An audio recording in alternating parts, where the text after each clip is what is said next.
Hello and welcome to another awesome episode of the VOD Squad, the weekly show where we talk about streaming technology and a little bit more.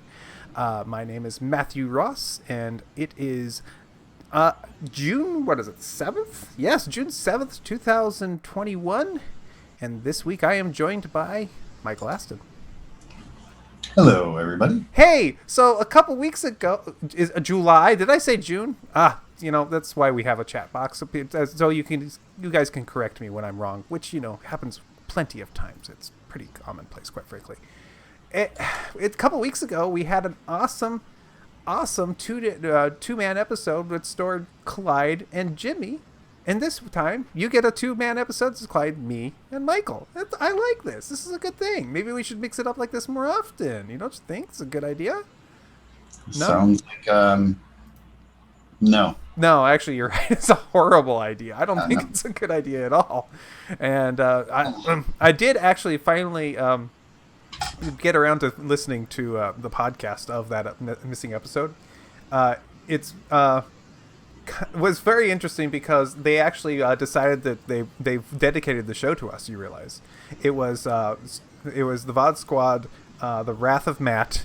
And that was the VOD Squad 2. And the VOD Squad 3, the search for Michael. So I thought that was nice. And so that means that this would be the voyage to Clyde and the final frontier to Jimmy. I don't know. I don't know how that would work. Revenge of the Clyde. That makes more sense. And I don't know. I don't know what we would name this, but it would be something that probably even more appropriate to those two and their likes. So I don't know.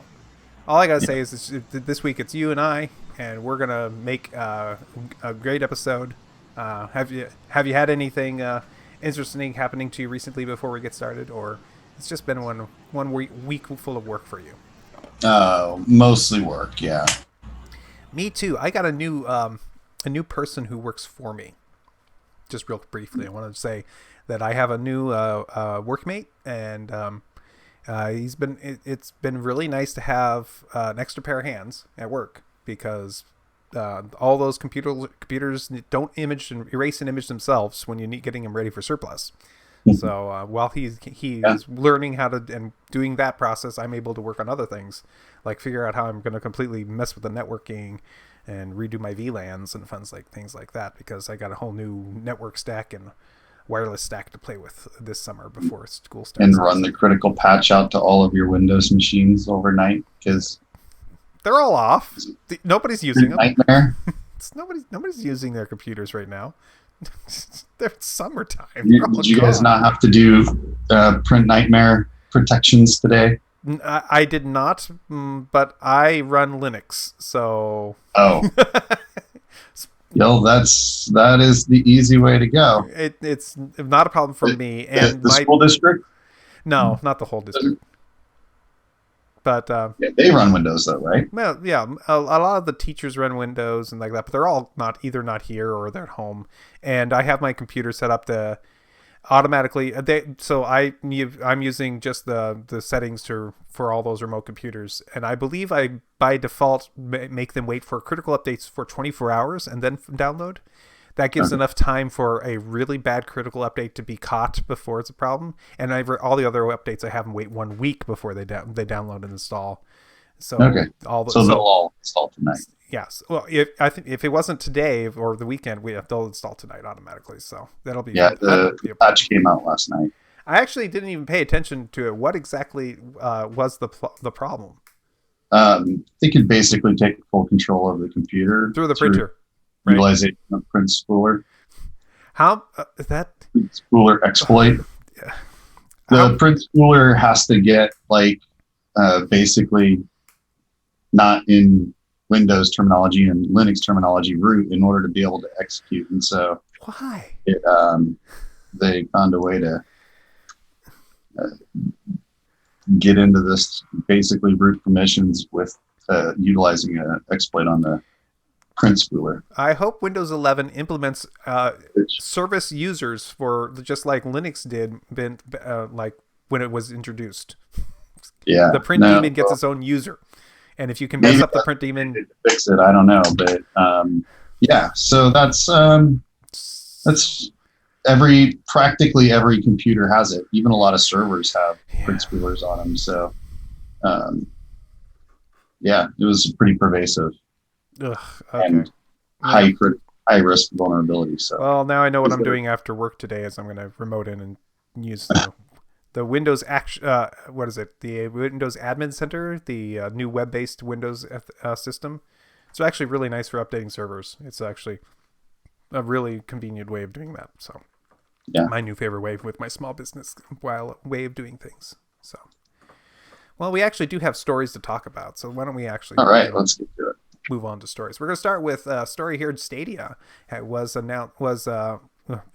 released to the Android TV devices a couple of weeks ago, and already, as of those first 2 weeks, it looks like the Android TV is being marked on the Play Store with officially having 50,000 plus downloads.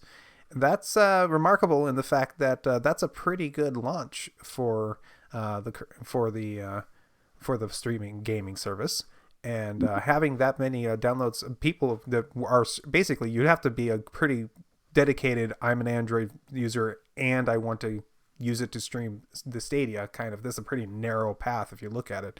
That's a pretty healthy chunk of people using this on that platform. So this is a good sign for Stadia. Hopefully they're doing a good job. And if there's any indication of the other kinds of Stadia apps for different platforms, just the regular Android Stadia app has gotten over 1 million downloads. So I expect to see this continue to be going very, very well for Google. Yeah, it's it's good to see that it's getting some popularity. It kind of adds a little bit of value and validity to the Android TV, which is picking up a lot of steam. So it's good to see a new service on a quality solution. Absolutely. I personally, two things. I'm kind of offended that it seems like still the elite gamer tech press in particular. Every once in a while I've listened to the guys at Gamers Nexus, their video stuff. They recently did a streaming comparison between them all, and they still called Stadia basically dead on arrival. And it's not that they're not wrong. It's just I don't know how they can be so sure that they're right, if you know what I mean. It feels like they're just bad mouthing it because it's the easy thing it's the whipping boy, quite frankly, which is kind of sad. And second of all, I continue to play with my Stadia on my Chromecast with my Xbox remote controller. Man, it's so good. I mean, it's such a great experience with in my setup. I'm very, very excited to see what else can come out for it and games that I can play on it. I think it is an amazingly well thought out experience. It's basically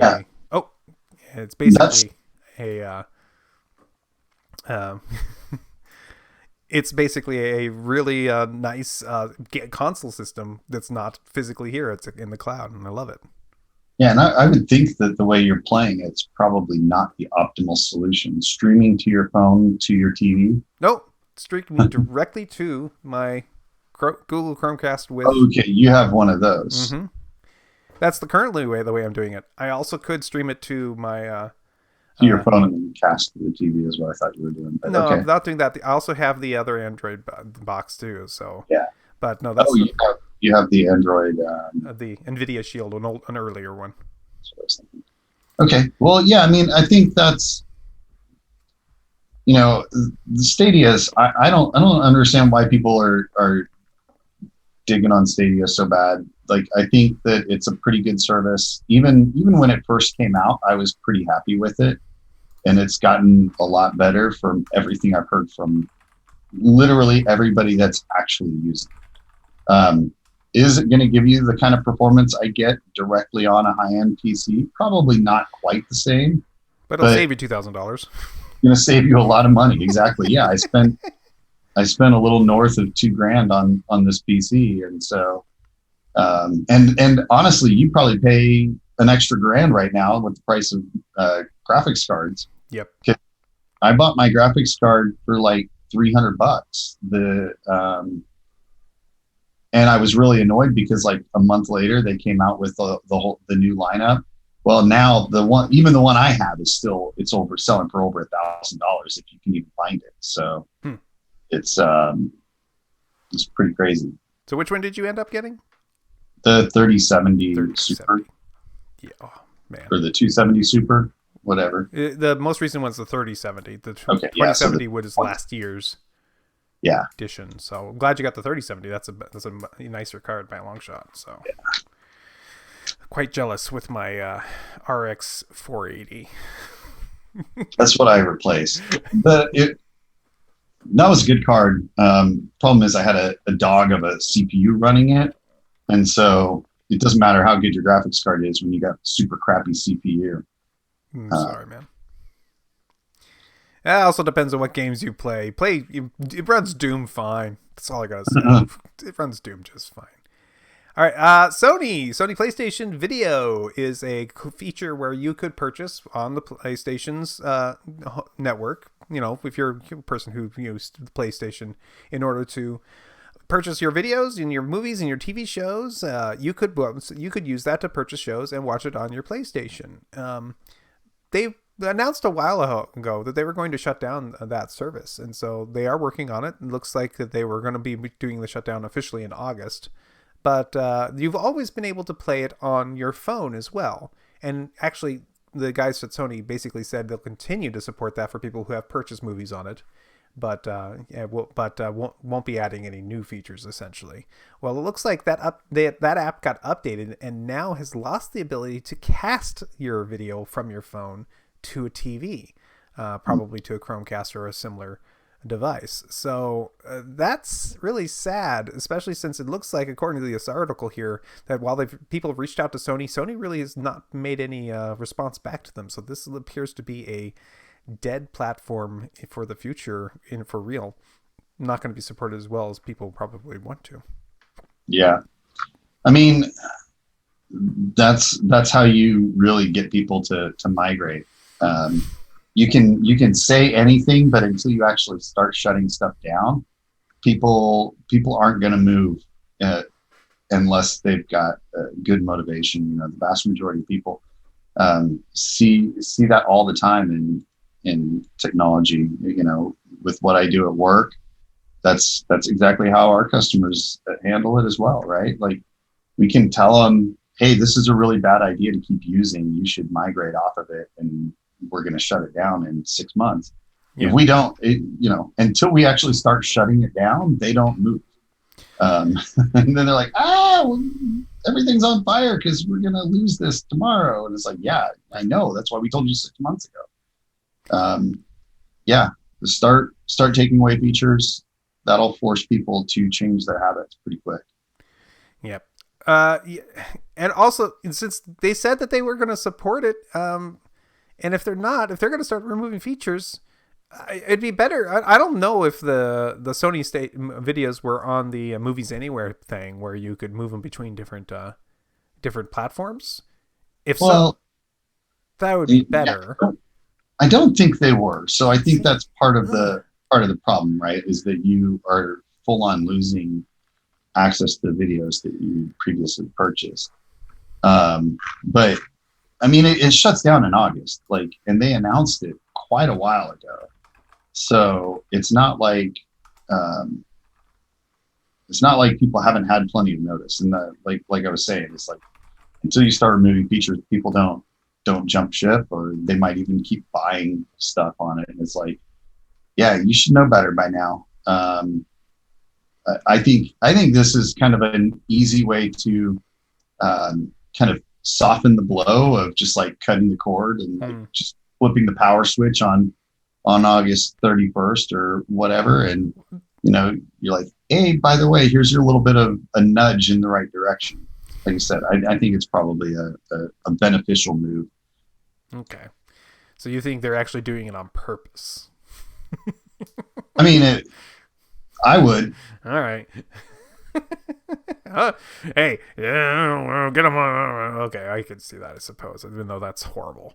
Okay. Hey, so the Homerun Derby is a thing that some people love to watch every year when baseball players go out there and get pitched to them really easy balls that they can try to smash out of the park.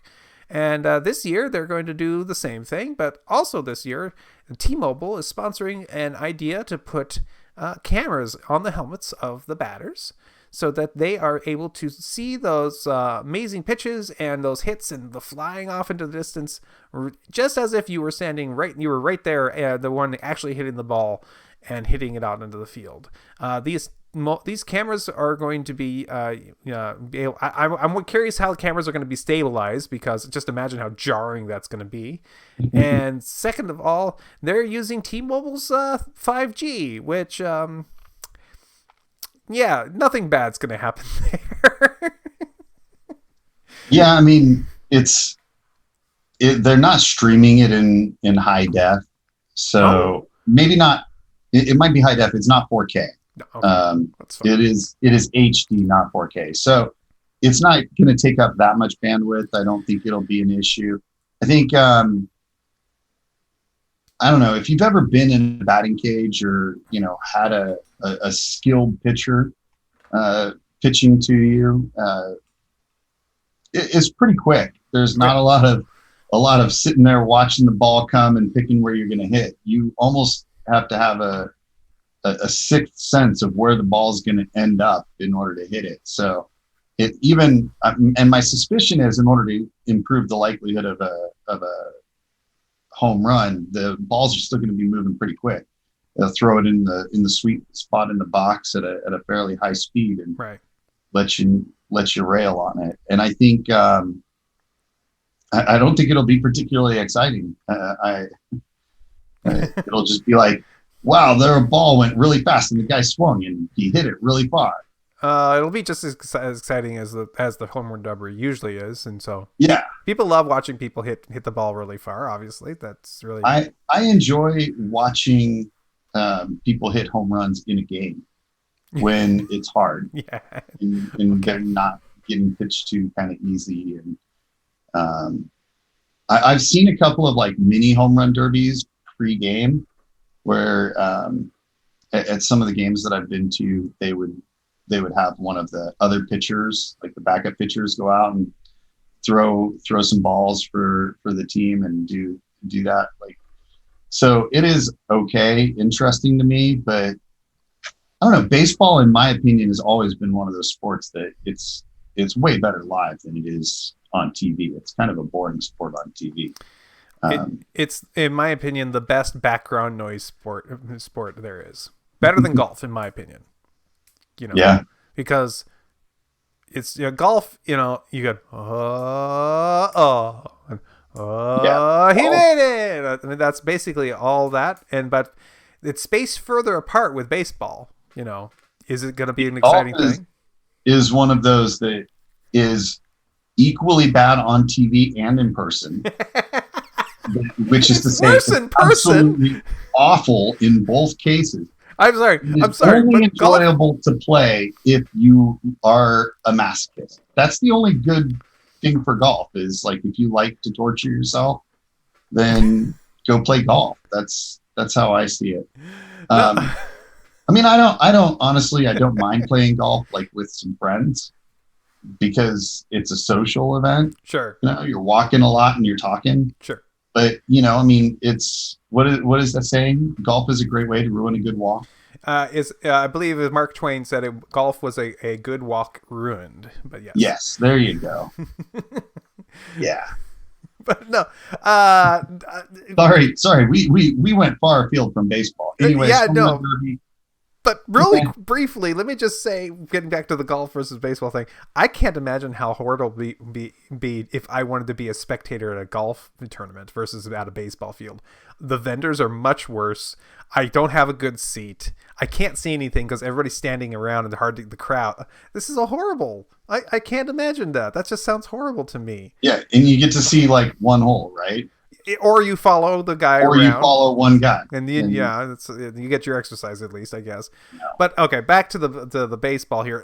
Wabbit Magic says that they'll probably have a cell site specifically for this 5G, probably more than one, a backup one too, for this, which is why they will have the best T-Mobile cell service anybody has ever had. Just saying something. Okay, so let's move on. Twitch has had the ability for people to have watch parties, which is the ability for you to turn on a movie and watch with your friends the same show that's on the Amazon Prime content network. Since Amazon owns Twitch, it makes sense that that's what they're doing. It looks like they've made additional features that will now allow you to do the exact same thing when you're on your iOS device or your Android device. So next time there's a movie party, and if Clyde's using this watch party feature, you can come right in and watch the movie with him. It's great. I think it's a good idea, guys. Why didn't you do it already? Yeah, I mean, it's all the things in all the places. Sounds good. Yay. Now, I have to remember with watch parties, I think everybody has to have either access to Prime Video, so, the free videos. But how does it work if it's a video that, you have to rent or pay for? Does everybody have to do that? I imagine so, which I guess is fair. I don't know. I have how it works. The idea of watching a show with other people online seems beyond absurd to me. I really like watching a show with people in real life. Amazon, if you can figure out how to do this, just start with your own content if you want to. While Michael is one of those people who does not understand, I do understand the idea of watching this with your friends. Here's what I think you should do. With your own content, you should make it so the guy who's starting the watch party has to rent the video, and everybody else who wants to go on and watch it with them has to pay a much lower fee in order to watch that stream with them. If you can get it for free, great. But if you have to then cover license fees for multiple people watching, you can do that easily with your own. And hey, you don't own a copy of this movie that we're renting, but you could just get in there for free and make it so you can pay for it with bits or something. I don't know. Just make it so it's easier for other people to watch the show when then not make everybody pay the rental fee. Although I'm sure you'd love the money, but it's not like you need the money. I feel like it should be like it should be like, okay, well, if you were doing a watch party at home, you'd have like 5 or 6 people. So you get 5 people free and pay $1 for every additional 5 viewers or something. But, like I said, whatever. Yeah. All right, Google TV is now offering a watch list, which is basically a specialized celebrity version of the watch lists, and starting off with one from Laverne Cox, which I actually don't know anything about her. So apparently she's an actress in the LGBTQ community. But it's basically a quick recommendation of movies that the celebrity has been interested in, why they're interested in it, the nice little discussions behind it. I watched a little video about the movie she was watching, just a little bit of it. Seems like she has a nice set of movies. Like, goodness sakes, she likes The Matrix. That's fine with me. Yeah, it was. It also comes with an interview, and so you will be able to see what movies that maybe your favorite celebrity is interested in. If your favorite celebrity, just imagine somebody you'd be really interested in. If they came up and said, "Hey, here's a bunch of movies that I'd be really interested in watching with you. These are my favorite movies," would you be interested in that? I'd reference you to my last comment on the story. I barely want to watch videos with people I know in the same room. The only thing that seems dumber than watching a show and like watching shows with your friends is watching shows because a celebrity recommends them. Oh. I can't. I just don't think like even people that I really kind of like admire from a acting perspective or a music perspective. I don't think there's anybody who I would be like, yeah, I think that I am really going to dig that person's perspective, and so I just want to watch the videos that person chooses. Okay, well, let's just I'll give you an example that might fit your what you like. Just let's see if maybe this would work. But I understand your understanding of what. What if it was? Hi Poodle. What if he was one of his movie recommendations lists? Because obviously he's a celebrity here. Obviously. Yeah.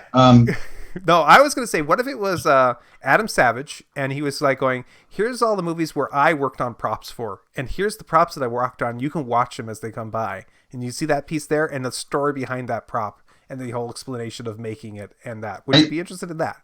I think something like that where it was actually just a documentary. Like, I'd rather not see the movies and then like, because you got two options, right? Like, you watch movies you probably don't want to watch.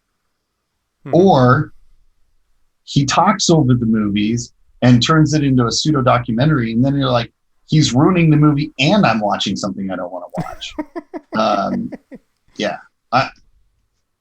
my tastes are pretty simple. I will concede. I just like to watch things blow up and like to watch and stuff. Michael Bay is your favorite. So it's not that hard to find a show that I like, but I feel like every celebrity I can imagine, I feel like they would pick anytime that the movie review says powerful or riveting or moving or something like that, like, I know I'm not going to like it. So unless it's powerful guns and moving explosions and riveting explosions and those kinds of things, but amazing car chases. Yeah. I think everybody tries to put in those like feel good shows, and I'm just like, yeah, I could do without that. And awesome martial arts. Yes. Martial arts, fights, and explosions. That's what I like to do. Yes. When the critics rave about it, I know I'll hate it. Okay, fine. Totally agree. All right, so what about TikTok? TikTok, the platform that's basically tried to make the 60-second video a thing. In fact, they've done a really amazing job with their ability to make these really short, quick, fast little videos that really grab your attention in a very short amount of time. Maybe it's a dance thing, maybe it's a quick video about how to do a thing, maybe it's a funny thing that's happening, but it's really fast and punchy and gets to you. What do you think is going to happen now that they're going to allow people to make 3-minute videos? Okay, so here's the thing. I had TikTok on my phone for a while. Okay. Maybe 3 months, maybe I don't know, maybe it was a whole year. I can't remember. I uninstalled it. Probably one of the best things I ever did. And I reinstalled it like while I was on vacation because we were talking about TikTok and somebody mentioned a TikTok video. And so I tried to find it. I couldn't find it. I don't think I've uninstalled it, but that thing is a curse. Just stay away from TikTok. That said, I think that 3-minute videos have potential because there were some content makers that I actually thought were really good, and they did some really interesting creative stuff, which is to say not your typical like lip sync dance thing. That's awful. Or like lip syncing people's jokes. Like, come on, if you come up with your own joke, I'm cool with it, but don't just like mouth somebody else's jokes. That is basically what TikTok is. It's mouthing people's music, mouthing people's jokes, and dancing to somebody else's music in the same way that 600,000 other people are doing. That's the majority of TikTok. Those select few that are doing something creative and unique, I can see 3 minutes being useful to them. But the reality is, one of the reasons I uninstalled TikTok is that I found myself a couple of different times up at like 2 a.m. And I just like, I'm like, holy crap, it's like 2 or 3 a.m. I got to work tomorrow. And what have I been doing for the last 4 hours? Flipping through 10 or 20 second videos. I need my life back. So I was like, okay, I got to uninstall this. It is horrible, and it is a plague on our society. Um, so yeah, I can't recommend it. I can't get excited about this. I can say this will be a boon for those that are truly creative and truly original. But the vast majority of people on TikTok are neither of those things. Well, okay. I've never downloaded the app TikTok, but I have seen several TikToks. It's because I every once in a while read Reddit/funny, Mm-hmm. which has the best of the best stuff float to the top, which is great. And Yeah, also, a YouTube feature showed up called YouTube Shorts, which is basically TikTok. yeah. And I went, oh, interesting. Hey, it's showing videos like TikTok videos. I bet you some of these are actually copied from TikTok. Interesting. And then I went away from it. It's like, oh, okay.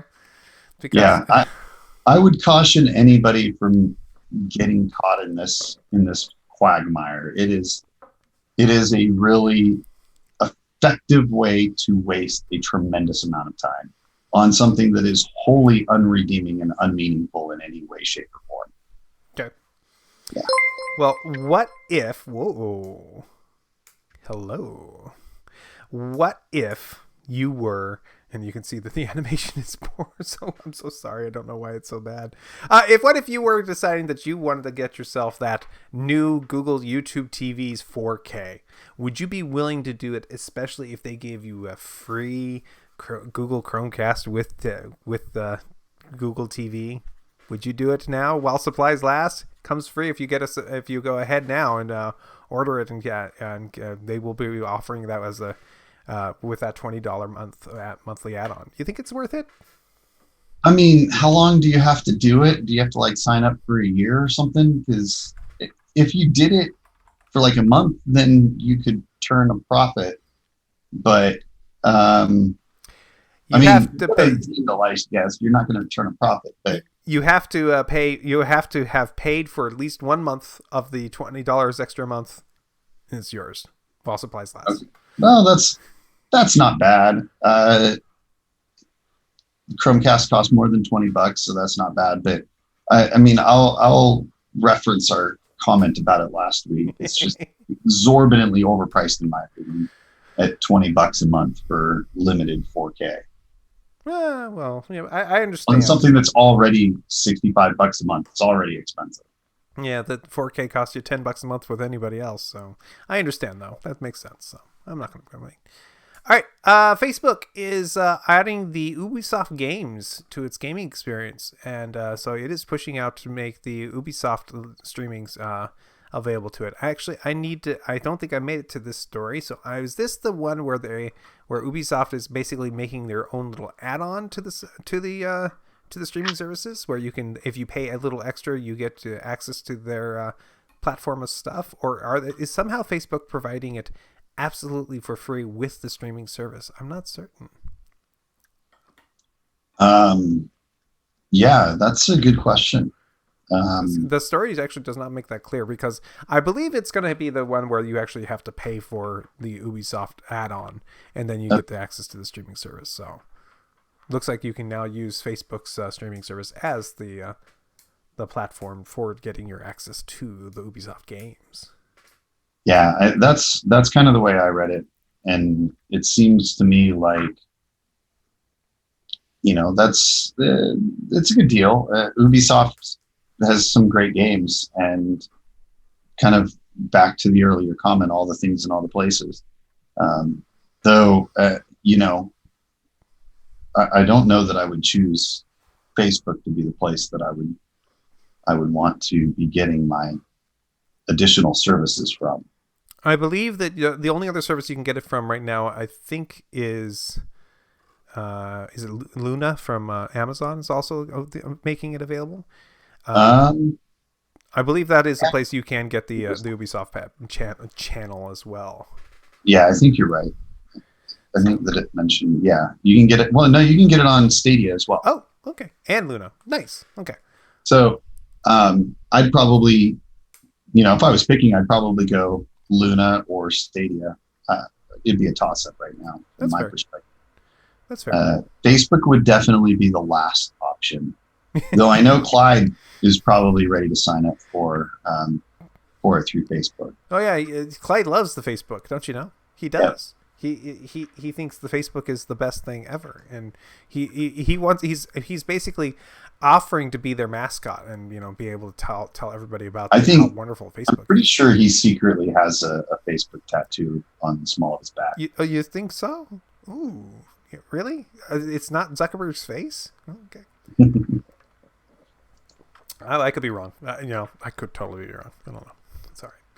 Riot Games has made a good deal for people out there. They've decided to release an album of music that is available for Twitch gamers that they can play, which is going to be totally royalty free. The whole point of this album is to help you have a good stream with their games or anybody else's games and play some good music that's going to not get you in any kind of copyright trouble. No copyright strikes with this, which makes me wonder if right now I could play one of these and have everybody listen to one, and if we'd be copyright struck for it, just because I don't want to risk it, just because of how bad that usually ends up being if that happens. So Yeah, I mean the problem I feel like I think this is great that they're making an effort to help out streamers. Most of your more experienced streamers do pretty good with this because they buy their own stuff. But I can't tell you how many stories I've heard of people buying and paying for rights to music that's, homemade, that somebody put together and then sells the rights to, and then them still getting copyright striked for various reasons. You may be able to protest it or whatever, but it's a pain. Mm-hmm. So I would say there's no way around copyright strikes in this day and age. Just hopefully you don't get them too egregiously too often and end up losing your channel. As Clyde asks in the chat, free is cool, but is it good? Don't know. We'd have to find out later. I'm not going to play it online to find out, guys, because I don't want us to get a copyright strike. Sorry, just don't want to do it. I'm going to claim the next story as my rant and rave, so we're going to skip right over that one and go to this new story about a company called Urbanista Soul. I've never heard of them before, but they are making some new earbuds. Those are that are designed for low latency gaming. They're designed so you can plug it into your TV and get the output of the audio from your TV or any other device, and using a little adapter. Looks like the carrying case, quite frankly. And then we'll be able to use a very low latency version of Bluetooth in order to send that low latency signal to you. Also, it looks like that this is it will work with anything else that offers this low latency Qualcomm codec as well. It's not an aptX Bluetooth codec. It's something else. There is actually a low latency codec that's out there for this kind of stuff. And for $50, not a bad idea, quite frankly, for especially trying to find a niche in a market like this. Yeah, I mean, I don't know. I haven't heard a lot of people complaining about the latency on your earbuds being a significant issue. But I'm not an elite gamer, and I'm not that serious about it. And I don't use earbuds when I'm gaming. I just turn my speakers up really loud and go with plugged-in speakers. Yeah, cool. I'm sure somebody will like it. Actually, I purchased a Bluetooth transmitter and a set of Bluetooth over-the-ear headphones that were specifically, I bought them for low latency. They're from a company called Avantri. I believe I spoke about them a year or 2 or 3 ago that we actually got them. And I bought them because it has this low latency codec in them, and it cost me probably about $100 for both of them, or maybe a little more. I can't remember. But the whole point was I wanted to be able to play games with my headphones on the TV without having to and bother anybody else if everybody else is trying to fall asleep. And so I also, and while I don't mind if the quality is a little bit choppy or anything like that, but latency is a killer for me. If I press a button that sounds off, it just bothers me a lot. Yeah, I mean the standard latency is like 100 to 300 milliseconds, though. It's Right. like a tenth to a third of a second. Like most people can't even tell the difference with the latency. Now, again, this is kind of like the 4K video thing, whereas like I'll swear that 4K makes a huge difference, and you'll be like, nah, you can't even tell the difference. I would swear you can't tell the difference in 100 milliseconds versus 40 milliseconds. But then somebody will come back and swear it's monumental, man. It's the difference between getting sniped and not. Well, it's not necessarily to getting sniped or not. That's questionable or not. But for playing a game that's like Guitar Hero, it's the worst. I have been like, I am right on the beat with this. Why I'm playing Rock Band, and I am right on the beat with the drums, and it's saying I'm missing every single one. I'm like, no, I was right, and then I'm trying to program, go in there and do the latency thing to get it right. Oh God, it's so I don't know. It's so frustrating. That's how I feel about it. Yeah, right. I'm sure it makes a big difference to you. Though I have never used them for gaming. I've only used Bluetooth. I've watched movies with Bluetooth headphones, and I can't tell that the latency is significant enough that their mouths look weird, like a dubbed over movie. Right. Yeah. Yeah. Actually, I could imagine something that would be even more frustrating. What would be more frustrating is if it was all delayed, your video and your audio, the same amount, but a lot. You'll push the button, Mario jumps, but you hear it perfectly on the screen. What's wrong here? All right. Speaking of Mario, Nintendo. I have experience. So Nintendo has had rumored this brand new Switch model that they were going to be coming out, and the rumors had some facts in them because Nintendo, they purchased a lot of these OLED panels from Samsung because they were cheap, because there was a lot of them for sale and they could pick them up for a dime. So there was a big question. Oh my goodness, are they going to be coming out with the Switch Pro? This is going to be the Switch Pro. Is this going to be the Super Switch? That's what everybody were calling it, Switch Pro or the Super Switch. And obviously it was like the mind boggled with the things that it could be, because this thing could be using a new awesome NVIDIA chip inside. And so it'll be 1080p on the handheld, or maybe higher, and 4K on the screen, or maybe even higher, and maybe be able to have all these cool features and play exclusive games that'll just basically make your entire Switch library useless. And they'll announce it, and everybody will be like, why did I buy a Switch? I have to wait to get this new thing. And no, Nintendo very wisely came out with this new model of the Switch called the Switch OLED model. That's it, basically. It's got an OLED screen. It's a little bit bigger, but it's still 720p. It still doesn't get you 4K, only 1080p when it's docked. It's got the same battery, takes the same Joy-Con. I don't know if it'll fit in this old dock or the old Switch will fit in the new dock, but I bet you there's compatible. I haven't been able to find that information yet. It's got and two other things. It's got a better stand.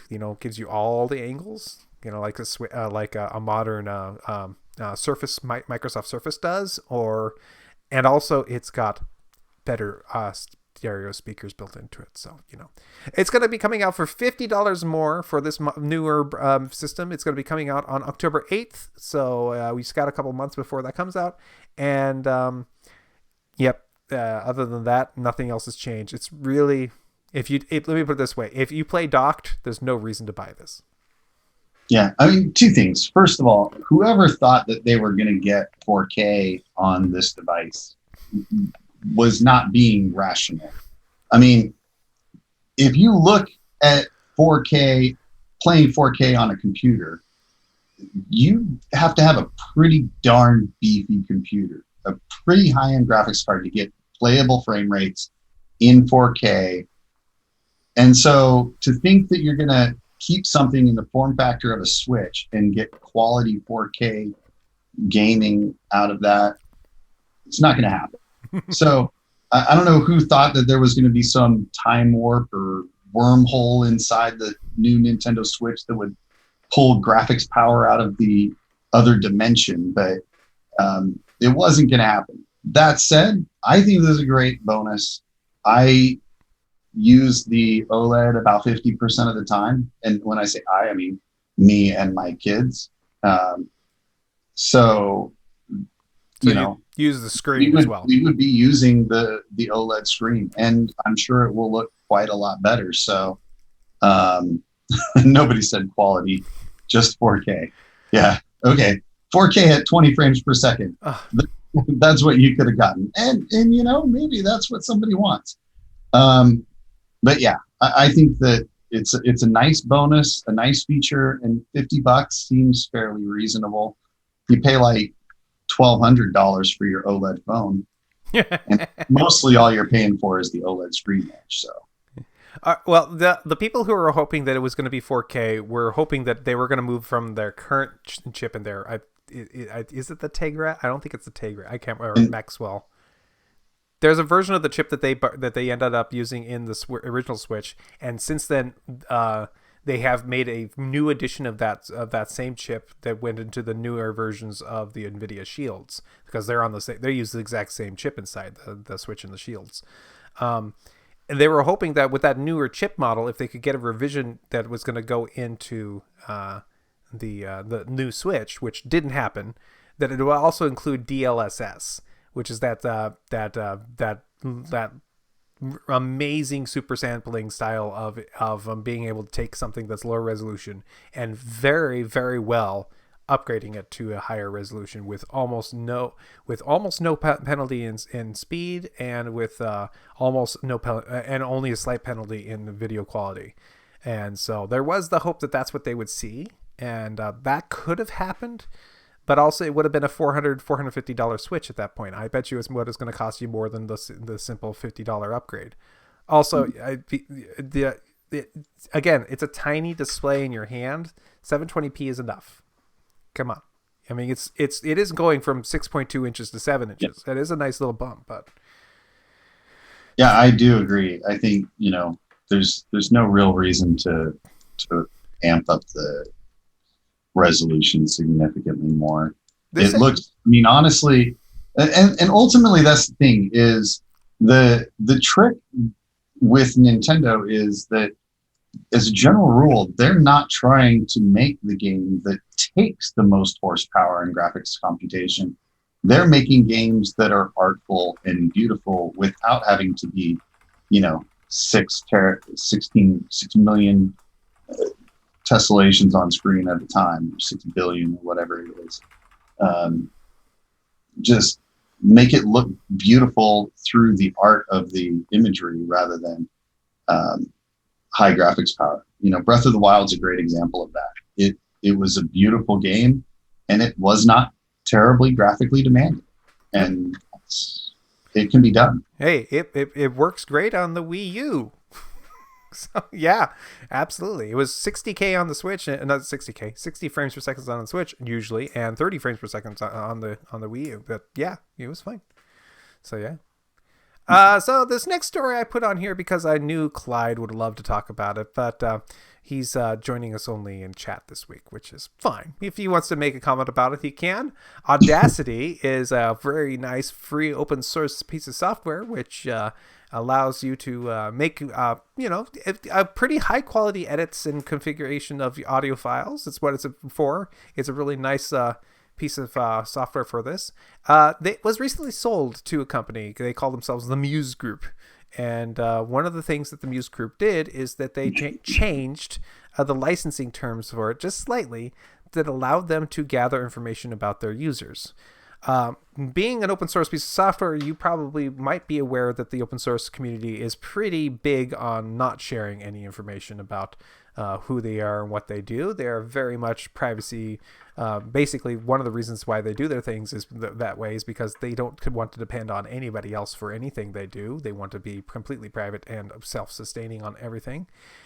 And so there was a little bit of a reaction to this change in the licensing, to put it lightly. And Good news. Muse says that they will no longer be selling the data they collect. Yeah, I mean, so to be clear, I disagree with the specifics of what you said. I think the open source community has no problem with the company collecting data from their users, so long as two things happen. First, it should be telemetry-like data. And second, it should be explicitly opt-in, which is to say they don't take a thing from you unless you specifically say they can. Microsoft's Visual Studio Code, or VS Code, is open source, and that's the way they do it, right? Like when you install it, it says, here's what you have to do if you're willing to give us telemetry data. Click on this, and it'll take you to the file, so you can set the setting to turn that on. Extremely broadly adopted. Lots of developers are using it, and nobody complains about that because it's opt-in. Right. They don't take anything without you giving them permission to do it. So this was done the opposite, right? It was an opt-out type policy. It wasn't clearly explained to you in the process. You had to read through their extensive privacy policy, which was a change over the privacy policy that they had before. I don't think that what they did outside of the open source world would have raised a bunch of eyebrows. But you're right. In the open source community, that's a big no-no. They really violated the trust of their users. They just didn't understand the community when they made those changes. And they've been backpedaling ever since. I've personally never liked Audacity as free, so that's a big bonus.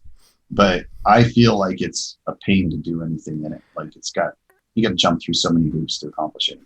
True. Audacity is actually a really technically great piece of software, and yeah, of course, as usual with many, not all, but many open source pieces of software, user interface, user experience is lacking because that's not easy to do necessarily unless you're trying to keep it really simple. It costs money to do good design because you've got to do user groups and user research and stuff like that. It takes time and costs money. So, right.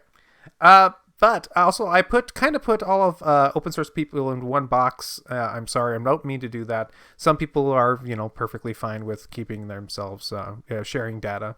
I know that many different distros use what's called the popcorn. It's basically a popularity contest for how many apps are on your system. It basically tells the distro, here's the apps that we installed from your list, so you can have a nice number of, looks like this app is popular, basically. And right away, many of the different will ask you if you wish to enroll in it or not, and it's part of the installation. And so I'm sure there's lots of people who do that. Also, a lot of open source people like advertisement as a way for paying for otherwise free items on the internet. So yeah, absolutely. There's lots of people who like different ways of using the software for many different reasons. So, but as I usually say, open source software raises the bar of a minimum product to a certain level, where if you're not as good as this, you should be using this anyways. It's available for everybody to look at. And what's great about it is usually you can take that project and from there grow with it or learn from it and just use anything you need out of it within the license ability of the license, that you can do whatever you want with it. So if you are someone out there and you're going to make your own sound editing software, you could make it super simple and make it so it has good UI, and maybe that's why you use it instead of Audacity. That's great. But if you're looking for something that can do everything that Audacity can do, you need to be about as equal in Audacity and its features or better, or otherwise you're probably putting too much work in for not enough of a product comparison. But now that it's changed hands, and we might see things like this change, like the licensing and things like that, of course, the open source community will do what they do best, which is take a version that came before those licensing changes and fork it and make it themselves. Long Yeah. live the open source community. Right.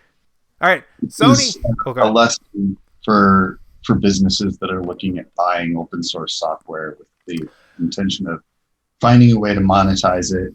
Be careful, because your users are also the people that are helping you build the software, and so Yep. you See, can't get around it. IBM's purchase of Red Hat and then changing to the distribution which is based off of Red Hat called CentOS, and the fervor that happened when they decided to basically abandon how CentOS was done before.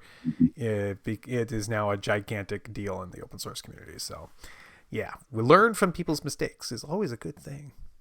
All right, here is an interesting product. Sony has a new set of neck speakers, and you might be thinking to yourself, neck speakers?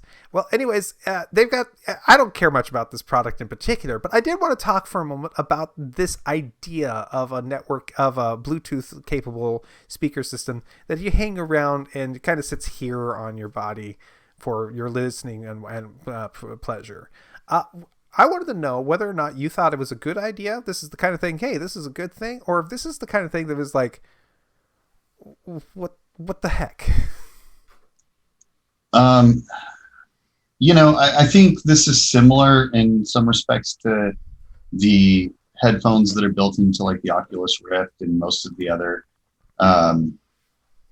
headsets. So they've just got the little slits and open air really close to your ear. So people that are around you, they can hear it, but it's going to be really quiet because it's very directional.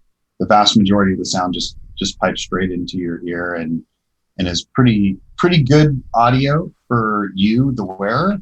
Really dim, but noticeable around you. It kind of reminds me, I had a friend that I worked with who had some really high-end Grado open air earphones, and he listened to really absolutely awful music, and everybody knew that because those open air headphones might as well have been speakers. Oh, no. I mean, they weren't that loud because, again, it's designed to focus it in on you, but it does not keep the sound in like a closed ear or an earbud does. And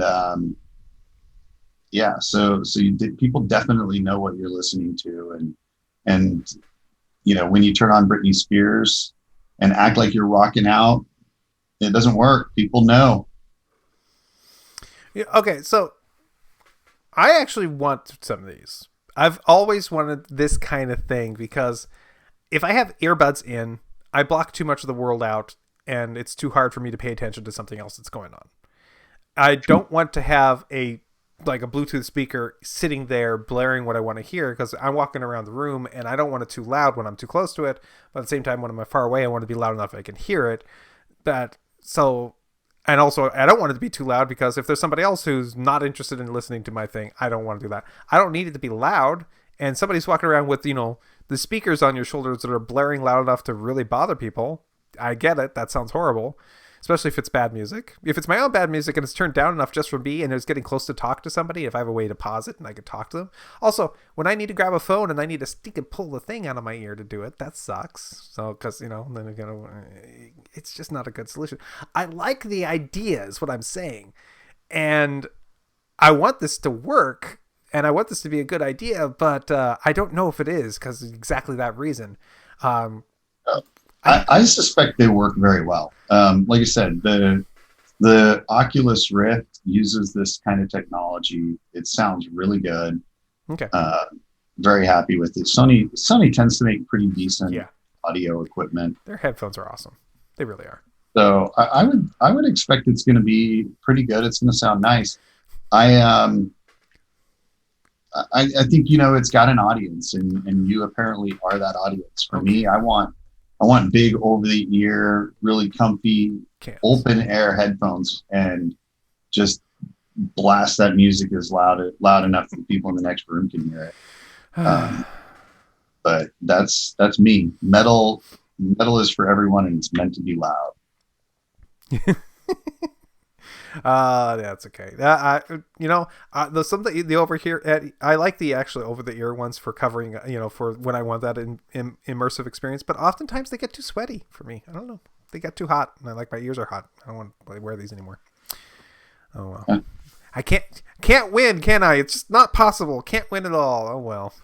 Hey, if you are in a national emergency and you need to have access to your phone network because the phone lines are down and you're unable to, make a call when you need to, when it's quite frankly an emergency that you need a hero to come and save the day, Verizon is there for you.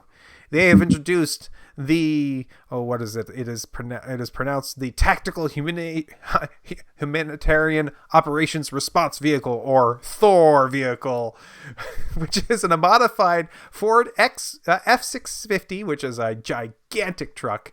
So it will be able to drive into a town, get an uplink either through satellite or nearby tower to a 5G network, and able to be its own 5G tower as a first responder solution for providing your cellular, Wi-Fi, probably not Wi-Fi, cellular and 5G accesses wherever you might need it. So, yeah, this is a cool idea. I don't think I've ever seen anything bigger than an F-350. So I've seen a 450.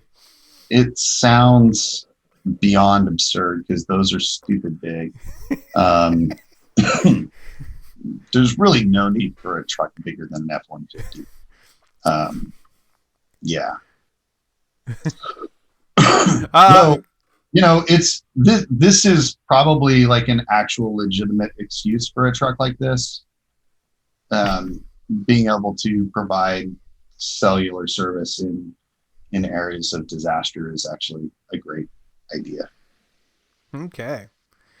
That's one of the big challenges you get in areas of natural disaster, like hurricanes and stuff like that, is that the cellular systems get pretty quickly overrun because you lose towers, and then you add the strain of everybody trying to call for help or call their families and stuff like that on top of the reduced infrastructure because of damaged cell towers and stuff like that, or cell towers that aren't getting power. So, yeah. That's cool. I like it. I understand, the poodle punches out because the internet is more important than water and food. Sometimes getting the information out to the people who need it is pretty important, but I understand that point of view too, very much. So, I mean, my kids were at first floored when we had our great snowpocalypse of 2021 here in. They weren't asking you, can I have some water? They weren't asking you, can I have some food? They were asking, where's my internet, right? Yeah. They're like, why is the internet down? I don't understand. We're like, well, the power's out. Yeah, but the internet on my phone, it should be fine. I'm like, well, the cell towers use electricity too. And, so something like this comes in and gets those up and gets some communication up and running. It was a big deal for a lot of people that were more restricted. So if you're an elderly person and you suddenly don't have any way to communicate with your family, and you're not physically able to go out and walk a mile or drive in the bad snow, it can be a pretty significant issue. So I think that it is definitely important. Obviously, food and water and things like that and medical care sit above that. Mm-hmm. But a lot of times that phone call is the difference between you getting the medical care and somebody knowing you need medical care. So it is a big deal, and it's a worthwhile effort. Good publicity move for Verizon, I think. Indeed. Okay. Universal films, starting in 2022, are going to be stopping being first introduced from after they make it to the theaters to going to HBO, which apparently is where they've been all going. I didn't know HBO had some kind of contract with them for that, but good on them. They are now going to start going, instead of going to HBO, they're going to be taking those videos and movies straight to Peacock instead. That's right. The online streaming service is owned by Comcast as well. Both Universal and Comcast are owned by Universal and Peacock are owned by Comcast. So this makes a pretty expected transition to making all their own movies make it over to their exclusive phone platform, which expands the number of platforms you need to pay for in order to watch the newest movies that come out, which is very annoying. So hopefully you could still rent it if you want to, but otherwise it is good for Peacock, if you ask me. Good for them. They need the content. Yeah. All right. Indeed. And last but not least, we have a story about by Ubisoft. They are working on a new version of Assassin's Creed, but this one's an online version, which they're currently dubbing Assassin's Creed Infinity, which will allow you to play an online persistent kind of world, kind of like Grand Theft Auto Online. What you will be able to go in there and play a whole bunch of Assassin's Creed versions of the game. Now, remind me, since I've only played like a little bit of Assassin's Creed Black Flag, I believe was what I played. The game is you're an assassin through history. This brotherhood of assassins have been killing things and making the world go in a certain direction. Blah blah blah blah. But at also the same time, there's a meta game where you come out of the Assassin's Creed game, and you're a person walking around at a place that's making the game that you're getting into it, right? Well, sort of. So all of the games that I've played, which I think are 2 of the Assassin's Creed titles, your character is... It's a real character in history, quote unquote. No, your actual character, you actually are a person in the present day that is an ancestor of the character that you play in history, and you're the only person that can actually connect to that ancestor, or you or a limited number of people, because it's only able to take you back through experiences of your ancestors through your own bloodline. And so the character that you play in present day, so like if it was me, I would be able to go back and play as like my great grandfather or whatever. And so that's what you're experiencing. I don't know how that ties into this, but I'm sure that it'll have a lot of great combat. That's what it boils down to is good combat with some really interesting ways of solving problems that you have to get through. Letting you kind of have control over how you want to do it. Do you want to be really stealthy and sneak through and get no kills and just knock everybody out, or do you want to like assassinate everybody in the town just so there's no witnesses? You can often make those decisions yourself. So yeah. So this sounds like an interesting. I mean, I could see them taking that and just going a step further and saying, and now you are the person who's interfacing with your own ancestor, and you make your own avatar. Which, this is obviously a great grandfather on my mother's side that that it was connected to, whatever. And you're fighting in whatever ancient period of time that they provide to you, which apparently, according to the story, will have multiple settings for you to play in. So, I wonder how it sounds like they actually have a way that this could work. I don't know how they can make it so. I'm curious how this will be with the multiple timelines, how you would switch between them and make that make sense. But I'm sure they'll figure it out. And it's not like they can't just make up a MacGuffin for that. So, yeah, I don't know. I mean, I could see many ways they could go about trying this. The trick for me, and the reason I've just basically sworn off multiplayer MMORPGs, is because it is not impossible, but up to this point, no one has done it in such a way that you actually feel like what you do matters, right? Like there's been a couple of games out there that have made attempts at this, but have either failed or just in general were not a good enough game that it was able to survive. But really, MMOs, you feel like it doesn't really matter what you do because literally everybody else has the same mission, the same quest. And you go out and you kill 600 million wolves, and they still are like, we're being overrun by wolves. Go kill some wolves for us. And it's like, I just did this like 60 times. How could there still be wolves anywhere in the world? Oh man, did you ever play any end game for World of Warcraft? Did you any do the raids at the end? I got to some end game before they switched it up, like when it was still level 60, Okay. like original Right. Sequence. And I get it, but again, you go and you kill the same boss like time and time again. Just like that is not interesting to me. I want to see a story unfold. I want to be engaged in the story. I want to impact the world.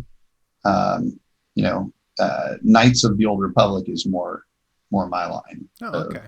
I have not experienced any of that kind of a group or end game of that game, so I'd have to look into. Well, no, I mean like the original KOTOR. Oh, yeah. Just single player game. Gotcha. Okay. Like that's what I end up going to, is single player or co-op, like 2-person, 3-person co-op, because that's anything more than that, and you no longer have a story to play. Well, I could argue against that, but the real fun of for example, WoW's endgame is that yes, it's not, you are fighting the same boss and the main monsters at the same time again and again, but it's basically, stop thinking of it like you're fighting a boss, and more like you're solving a puzzle. But it's not a puzzle that you can do by yourself. It's a puzzle you have to do with other people. Everybody has to play their part. And there's things you can do that like make it harder for you, so you don't do very well, and things you can do better. And after you're good at solving the puzzle, which is great, you can now, the game makes it available for you to do basically the puzzle, but a harder version of it, and maybe add new rules and things like that.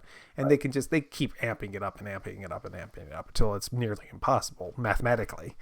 So yeah, it can be fun if that's the kind of thing you like to do. I like, with a group of friends, figuring out how to solve the puzzle in order to defeat the boss. That's fun for me, so I totally get it. So but that's the stories for this week. So this is the part of the show where we say thank you very much to our patrons. Those poor people who are out there and realizing that, guess what? This is the best thing on the internet ever. Absolutely. There's nothing better than this on the internet by a long shot. And those unfortunate people that think that yeah. It's only unfortunate because, there are all other people who disagree with them, obviously. Since they disagree with them, that they're going to have arguments. No, it's not the best thing ever. No, they know it's the best. And it's unfortunate that they have to carry that burden, that knowing that they are helping us out. And as we know, we are the best thing ever on the internet, bar none, without any other doubt in my mind. Absolutely. There's no way that there could be anything better on the internet. I don't get it. I mean, have you seen the internet? It's full of junk. I can't believe it. Anyways, I do want to say thank you to the patrons, and we really, really appreciate it. I was wondering if you are someone who is interested in being a patron, you can go meet with us at patreon.com/thevodsquad. And we're only asking for $1. It's as low as we could go. We would go lower if we could, but we can't. And but for those of you who are helping us every month and every week, thank you very much. We appreciate it a lot. Thank you. And with that, let's move on to our rants and our raves.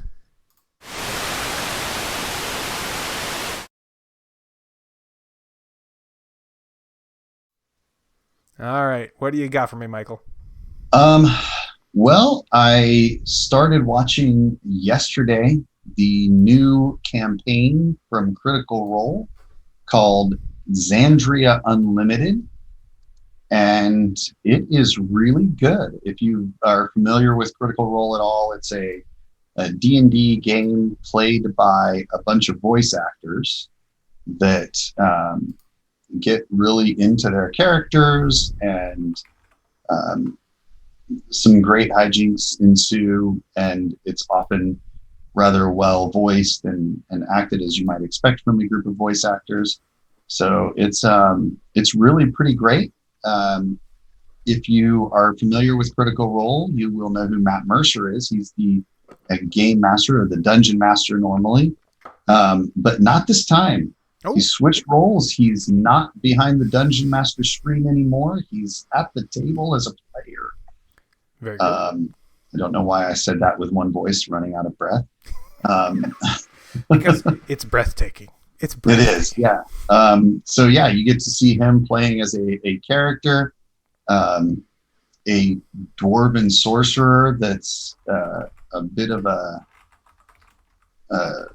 wild card and a crazy one, and it's pretty exciting and interesting. So far, I've only watched the first 1.5 episodes. Episode 2 came out last week. Episode 3 comes out tomorrow, so it's not too late to get started. Even though the episodes are about 4 hours long, so I've never watched a whole season of Critical Role because once you get behind, it's really hard to catch up on a 4-hour episode or a few 4-hour episodes. So like I like last campaign 2, I started about 10 episodes behind and I got about 7 episodes in, and like before the season was almost over, and then I was like, I'm never going to catch up. It's just not going to happen. So now's a good time to jump in. You can get caught up in a little over a week and keep on top of it. So it's pretty interesting and enjoyable. It's a great way to spend a few hours a week. So just curious, I actually have heard of Critical Role. I've been interested in it. I'm always a fan of role playing. I've not played enough role playing recently. I've been itching for it, of course. But is it on a certain platform for you to watch, or is it on YouTube, or how do I watch it if I wanted to watch it? It streams on Twitch live on Thursday nights, and then they put it on YouTube. Okay, so it's not like somebody's bought up the guys at Critical Role and put it on their programs, their different streaming service. Okay, I thought that was what happened. They'll watch it free. They give you about 10 minutes of ads halfway through when they take a break, and you get a couple minutes at the end and the beginning, and they're topically relevant ads. Right. So they're advertising like the Deck of Many Things, which is a D&D thing, which I have. Do they have at least one fake ad for a fake product? What? Do they have at least one fake ad for a fake product? They have in the past. Okay. I don't think that I haven't seen one or noticed one yet, but I am pretty sure I remember them doing some fake ads for stuff that they had. They need to have Ruskar's the Woven Wizard's beard oil somewhere in there. So that's what I think. That's what I think they need to have, that kind of stuff. I love having that kind of self deprecating. We're nerds. We know we're going to make a fake ad just because it's funny, kind of thing. So I love that. So yeah, it's good. There's pretty much a new cast this time around. You got Matt Mercer and Liam O'Brien, the only two that at least that I've seen. Oh, actually, that's not true. Ashley Johnson is also kind of a long time player. All of them have been in things that you probably know, but probably don't realize it because you don't see them. They're just voices. Ashley Johnson was actually on the I don't know, the show where the lady had all the tattoos and had no memory. Blind Spot, maybe? Blind Spot, yes, that would be that one. Yeah, she was like the science person in that, and so she's also done like normal acting roles in addition to voice acting. But anyways, like I said, most of them you actually will have heard their voices in things that you've played, video games or shows that you've watched or whatever. Nice. All right. Well, I almost made this a story, but I decided to steal it for my my pick of the week because my rants and raves. I really didn't know what I was going to rant or rave about. I'm boring this week. I didn't do anything excited, but I did hear about this cool new thing that's coming out that's made me very excited. Star Wars Visions is a new anthology that's coming out, which is basically the Star Wars reaching out to a bunch of anime designers, people who make anime, and said, hey, if you could make a single episode of a thing in the Star Wars universe, what would you do? And they apparently made a whole bunch of different animators, gave them the option to do whatever they wanted. I'm guessing they actually went out and made a lot more people came out with a bunch of ideas. But it looks like what they pulled back was a small collection. I don't know how many there are. I'm guessing more than 6 or something like that. But a good number of small these shorts of an anime that's inspired and in the world of Star Wars. So, yeah, Star Wars originally borrowed heavily from a Japanese and kind of culture and themes and some visual cues. So the samurai is very much a very Star Wars Jedi thing that they borrowed from. So this is gonna fit in very nicely with that. There's gonna be stories about Padawan and his master bumping into a Sith Lord. Stories about a rock opera of some kind.